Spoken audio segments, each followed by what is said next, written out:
अस्सलाम वालेकुम नाज़रीन, आप देख रहे हैं ज़ियाए अदब और मैं हाजिर हूं प्रोग्राम गालिब शनासी के साथ। आज की वीडियो में हम मिर्ज़ा गालिब की गज़ल नंबर 5 का तर्जुमा और उसकी तशरीह देखेंगे। गज़ल का मतला है, दिल मेरा सोज़े निहा से बेमुहाबा जल गया, आतिशे खामोश की मानिंद गोया जल गया। इस शेर की तशरीह की तरफ बढ़ने से पहले आइए इसमें मौजूद मुश्किल अल्फाज के मानी देखते हैं। सोज से मुराद है गर्मी, हिद्दत या तपिश। निहा से मुराद पोशीदा, छुपा हुआ।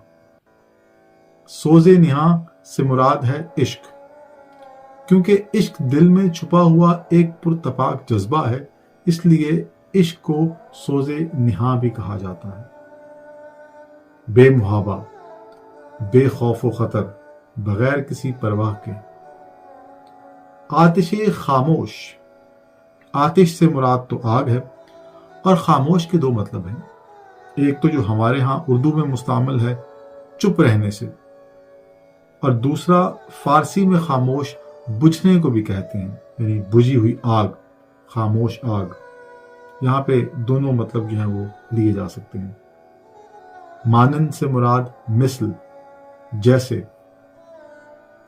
गोया से मुराद यानी के, गालिबन या शायद भी इसका मतलब होता है। बोलना भी इसका मतलब होता है, कुव्वते गोयाई से बोलना या बोलने वाला, बोलता हुआ, ये भी गोया के मतलब में से है।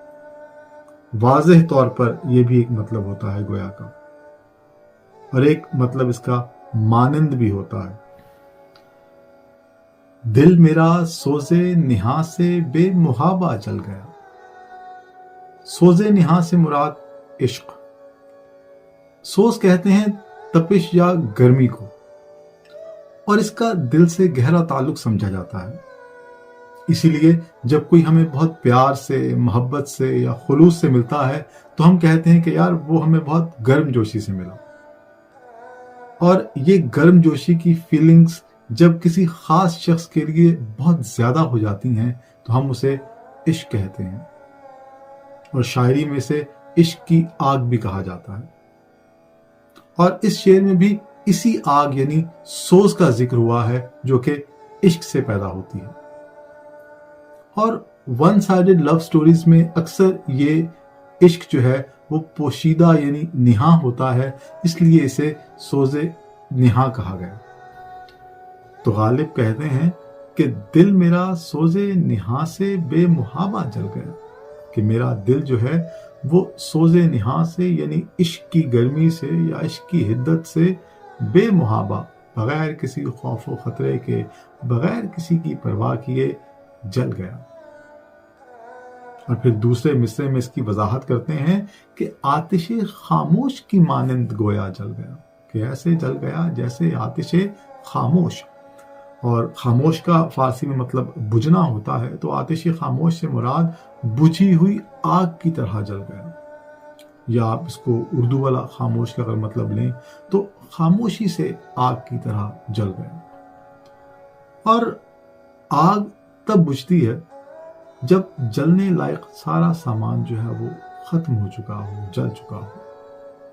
तो यहां पर दिल को आतिशे खामोश की मानंद जलने से मुराद ये है कि मेरा दिल ऐसे जल गया जैसे आग से कोई सामान जो है वो जल बुझे और बिल्कुल खत्म हो जाए, यानी मेरा दिल जो है उसमें अब कुछ बाकी नहीं रहा, सब कुछ सोजे इश्क से जल गया।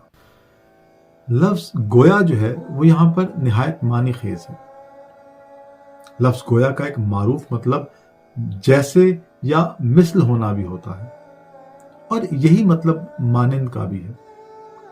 इसलिए यहां पर गोया का मतलब मानंद या मिसल तो नहीं हो सकता, क्योंकि एक ही मतलब के दो अल्फाज का एक साथ इस्तेमाल करना शायरी में अच्छा नहीं समझा जाता। और मिर्जा गालिब जैसा बड़ा शायर कोई भी लफ्ज बिला वजह या जायद इस्तेमाल नहीं करता। اس کے ہر لفظ کے پیچھے ایک سوچ ہوتی ہے۔ لہٰذا یہاں پر گویا کا مطلب یعنی کہ یا واضح طور پر بھی لیا جا سکتا ہے کہ گویا آتش خاموش کی مانند جل گیا، یعنی کہ آتش خاموش کی مانند جل گیا، یا واضح طور پر آتش خاموش کی مانند جل گیا۔ لیکن اس کا سب سے پر لطف مفہوم تب نکلتا ہے جب آپ یہاں پر گویا کا مطلب بولنا یا بولتا ہوا لیں، قوت گویائی سے بولنا، کیونکہ غالب بھی یہاں پر گویا کا لفظ جو ہے وہ خاموش کی ضد میں لائے ہیں کہ جس طرح آگ جو ہے وہ بجھ کر خاموش ہو کر بتا رہی ہوتی ہے کہ بھائی سب کچھ جل چکا ہے، کچھ نہیں بچا، ٹھیک اسی طرح میرا دل بھی سوزے نہاں سے چپ چاپ آگ کی طرح بجھ کر یہ بتا رہا ہے، گویا ہو رہا ہے، بول رہا ہے کہ بھائی اب کہانی ختم ہوئی۔ اب دیکھتے ہیں غزل کا دوسرا شعر۔ دل میں ذوق وصل و یاد یار تک نہیں باقی، آگ اس گھر میں لگی ایسی کہ جو تھا چل گیا۔ اب دیکھتے ہیں اس شعر کے مشکل الفاظ کے معنی۔ ذوق، ذوق سے مراد شوق، رغبت، دلچسپی یا شعر کو سمجھنے کی حس کو بھی ذوق کہتے ہیں۔ وصل سے مراد ملنا۔ غالب کہتے ہیں کہ اس دل میں نہ تو وصل یعنی محبوب سے ملنے کا ذوق و شوق باقی رہا، بلکہ اس کی یاد بھی باقی نہ رہی۔ تو بھائی ایسا کیا ہو گیا کہ محبوب سے ملنے کا ذوق و شوق تو کجا، اس کی یاد بھی باقی نہ رہی۔ تو کہتے ہیں آگ اس گھر میں لگی ایسی کہ جو تھا جل گیا، کہ اس گھر میں، گھر سے مراد یہاں دل ہے، کہ اس دل میں ایسی آگ لگی، ایسی آفت آن پڑی کہ اس کے بعد یہ دل جو ہے وہ جل کر راکھ ہو گیا اور اس میں کچھ نہ بچا۔ آگ لگی ایسی، یہ ٹرم جو ہے اس میں اتنی فصاحت ہے کہ آپ اس میں کسی بھی قسم کی آفت جو ہے وہ ایڈجسٹ کر سکتے ہیں۔ وہ آفت محبوب کی بے وفائی بھی ہو سکتی ہے کہ وہ ہمیں دغا دے کر کسی اور کے ساتھ چلا گیا اور اس کے بعد دل پر ایسی آفت آن پڑی کہ سب کچھ تباہ و برباد ہو گیا۔ وہ آفت جو ہے وہ زمانے کی سنگ دلی بھی ہو سکتی ہے، زندگی کے دکھ درد بھی ہو سکتے ہیں کہ وہ اس طرح ہمارے دل پر آفت کی طرح ٹوٹ پڑے کہ پھر ہمارے دل میں کوئی خواہش جو ہے وہ باقی نہ رہے۔ دل میں ذوق وصل و یاد یار تک نہیں باقی۔ اگر آپ یہاں پر دل سے مراد دلی لیں، دلی یعنی دہلی جو کہ ہندوستان کا شہر ہے، اس کا پرانا نام دلی تھا، غالب کا یہ وطن تھا۔ گو کہ غالب آگرہ میں پیدا ہوئے، لیکن اپنے والد کے انتقال کے بعد کم عمری میں ہی یہ دلی منتقل ہو گئے اور پھر ساری زندگی دلی میں ہی رہے۔ غالب کے زمانے میں دلی مکمل طور پر اجڑ چکا تھا، مغلیہ سلطنت زوال پذیر تھی، بادشاہت جو ہے وہ برائے نام تھی اور انگریز جو ہے وہ سارے ہندوستان پہ قابض تھا۔ تو اگر آپ شعر کو اس پیرائے میں لیں تو اس کا مفہوم یوں نکلے گا کہ میرے اس گھر یعنی دلی میں ایسی آگ لگی کہ یہ تباہ و برباد ہو گیا اور ہر قسم کا سکون جو ہے وہ جاتا رہا۔ اب دیکھتے ہیں اس غزل کا تیسرا شعر۔ میں عدم سے بھی پرے ہوں ورنہ غافل بارہا، میری آہ آتشیں سے بالے عنقا جل گئے۔ آئیے اب اس شعر میں موجود مشکل الفاظ کے معنی دیکھتے ہیں۔ عدم، عدم سے یہاں مراد اگلا جہاں۔ غافل، غافل سے مراد بے پرواہ، بے خبر، لا علم۔ آہ آتشیں، ایسی آہ جو کہ تاثیر میں آگ سے بھی زیادہ گرمی رکھتی ہو۔ عنقا، ایک فرضی پرندہ جس کے بارے میں خیال کیا جاتا ہے کہ وہ اب معدوم ہو چکا ہے یا ختم ہو چکا ہے۔ اس شعر کی تشریح سے پہلے عدم اور عنقا کا مفہوم اور اس کا پس منظر سمجھ لیجئے۔ عدم، عدم سے مراد ہے کسی چیز کا نہ ہونا، جیسے کہ अदम तवज्जो, तवज्जो का ना होना, अदम ताउन, ताउन का ना करना अदम ताउन कहलाता है। लेकिन शायरी में अदम से मुराद वो जहान लिया जाता है जो कि हमारे सामने मौजूद नहीं है, यानी अगला जहान, जहां से हम आए हैं और जहां हमें मरने के बाद वापस लौट कर जाना है, वो अदम है। अनका, अनका एक फर्जी परिंदा है, इमेजिनरी कैरेक्टर है, और ख्याल ये किया जाता है कि ये इस दुनिया से खत्म हो चुका है, मादूम हो चुका है, और जो चीज खत्म हो जाती है वो अगले जहां चली जाती है। यानी ये परिंदा जो है वो अदम में मौजूद है, यहाँ दुनिया में मौजूद नहीं है। और गालिब कहते हैं कि मेरी आह में इतना असर है कि ये जहां तो क्या वो अदम तक जा पहुंचती है। और कहते हैं कि बारहा यानी अक्सर औकात तो ऐसा हुआ कि मेरी आह जो कि आह आतिशी है, जब अदम पहुंची तो उसकी तपिश और उसकी गर्मी से अनका के पर तक जल गए। एक इमेजिनरी थॉट है, लेकिन आप गालिब के तखय्युल की परवाज़ चेक कीजिए। खैर, वापस आते हैं शेर की तशरीह की तरफ। तो जब गालिब की आहें और नाले महबूब तक ना पहुंचे और महबूब जो है वो गालिब के हाले दिल से बेखबर ही रहा, तो दोस्त अहबाब ने कहना शुरू कर दिया कि मिर्ज़ा साहिब, अब आपकी आहों और आपके नालों में वो असर बाकी नहीं रहा कि महबूब खिंच कर चला आए। तो इस पर गालिब कहते हैं कि हम वहां हैं जहां से हमको भी कुछ हमारी खबर नहीं आती। यानी मेरी जात जो है वो इश्क में इस कदर फना हो गई है कि अब वो इस जहां तो क्या अदम में भी मौजूद नहीं है। वरना गाफिल बारहा, वरना ए बेखबर इंसान बारहा, यानी कई बार ऐसा हुआ कि मेरी आहे आतिशी से बाल अनका जल गया, कि मेरी आहे आतिशी से जो है वो बाल अनका तक जल जाया करते थे। इतनी तासीर, इतना असर हुआ करता था मेरी आहों में। लेकिन बात यह है कि अब हम इस जहां तो क्या अदम में भी मौजूद नहीं हैं, हम किसी और ही जहां में चले गए हैं, और इतना दूर चले गए हैं कि वहां से आहों का पहुंच पाना जो है वो मुमकिन नहीं। इस शेर को यूं भी लिया जा सकता है कि जब गालिब की पुरसोज आहों का महबूब पर कोई असर ना हुआ, तो लोगों ने कहना शुरू कर दिया कि भाई आप तो सच्चे आशिक ही नहीं हैं, वरना ऐसा कैसे हो सकता है कि सिद्क़े दिल से आह खींची जाए और उसमें असर ना हो। तो इस पर गालिब महबूब का भरम रखते हैं और लोगों को ये नहीं बताते कि मेरा महबूब ही इतना संगदिल है कि उस पर किसी आह का असर नहीं होता। वो महबूब का भरम भी रखते हैं, साथ साथ अपने आप को झूठा आशिक भी साबित नहीं होने देते, और कहते हैं कि भाई हमारी आहें तो इस कदर पुर असर हैं कि ये जहां तो क्या वो अदम में पहुंचकर अनका के बालों पर तक जला देती हैं। लेकिन बात यह है कि हम इस जहां में हैं ही नहीं, हम तो शायद अदम से भी परे किसी और जहां में हैं, जिसकी वजह से हमारी आहें जो है उनका महबूब तक पहुंच पाना मुमकिन नहीं। गजल का चौथा शेर देखिए। अर्ज कीजिए जौहरे अंदेशा की गर्मी कहां, कुछ ख्याल आया था वहशत का कि सहरा जल गया। आइए अब इस शेर के मुश्किल अल्फाज के मानी देखते हैं।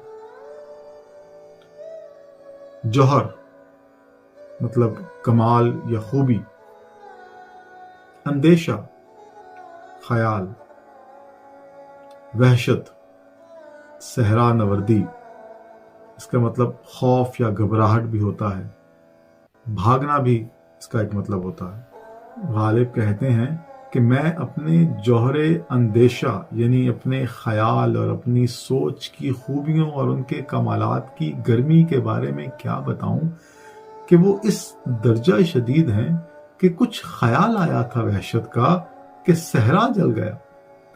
कि मेरे जहन में, मेरे दिल में अब ये ख्याल आया था कि मैं सहरा नवर्दी को निकल जाऊं, तो इस सोच से ही क्या हुआ कि सहरा जल गया। यानी मेरे सोचने से ही सहरा जल गया। तो आप सोचिए कि अगर मैं कुछ कह दूं या कुछ कर गुजरूं तो क्या कयामत बर्पा हो जाए। गजल का पांचवा शेर देखिए। دل نہیں تجھ کو دکھاتا ورنہ داغوں کی بہار، اس چراغاں کا کروں کیا، کار فرما جل گیا۔ آئیے اب اس شعر کے مشکل الفاظ کے معنی دیکھتے ہیں۔ داغوں، داغ کی جمع مراد نشان۔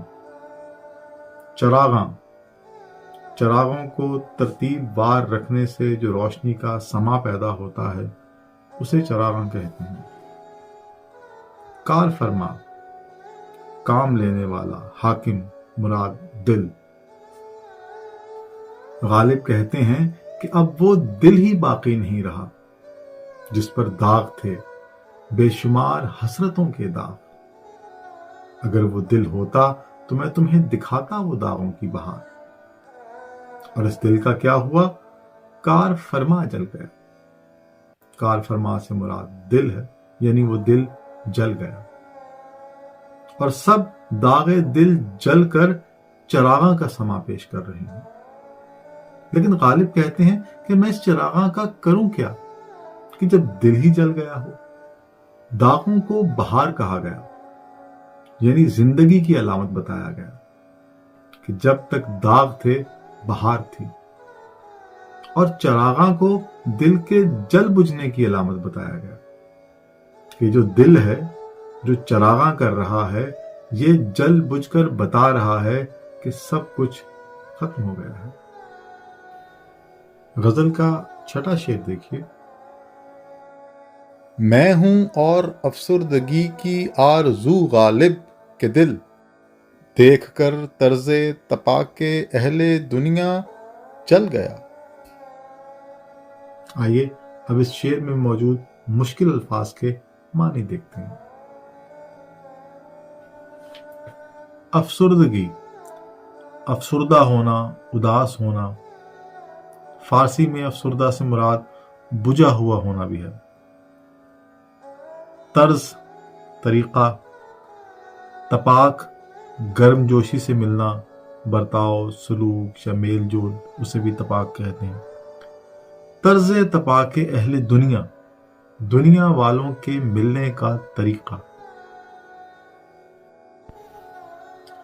غالب کہتے ہیں کہ مجھے اب صرف افسردگی کی آرزو ہے، کہ میں ہمیشہ افسردہ ہی رہوں، بجھا ہوا رہوں، کیونکہ دنیا کے رنگ جو ہیں وہ کھل کر سامنے آ گئے ہیں۔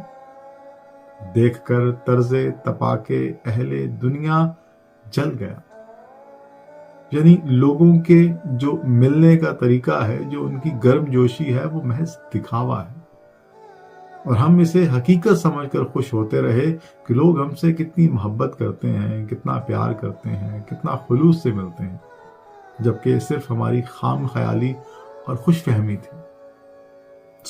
اس خوش فہمی سے بہتر ہے کہ اب افسردہ ہی رہا جائے، کیونکہ افسردگی پھر بھی قابل برداشت ہے، لیکن منافقانہ رویہ جو ہے وہ کسی صورت گوارا نہیں۔ امید ہے آپ کو یہ ویڈیو پسند آئی ہوگی۔ اگر آپ مرزا غالب کی غزلیات کی تشریح پر مبنی مزید ویڈیوز دیکھنا چاہتے ہیں تو پلیز سبسکرائب کیجئے ضیاء ادب کو، اور اگر اس غزل سے متعلق کوئی سوال ہے تو آپ کامنٹ باکس میں لکھ سکتے ہیں، اپنی رائے بھی دے سکتے ہیں کہ آپ کی ویڈیو کیسی لگی، اور ویڈیو کو لائک ضرور کر دیجئے، اور جو لوگ غالب کے چاہنے والے ہیں یا غالب کو سمجھنا چاہتے ہیں ان کے ساتھ یہ ویڈیو ضرور شیئر کیجئے۔ بہت بہت شکریہ۔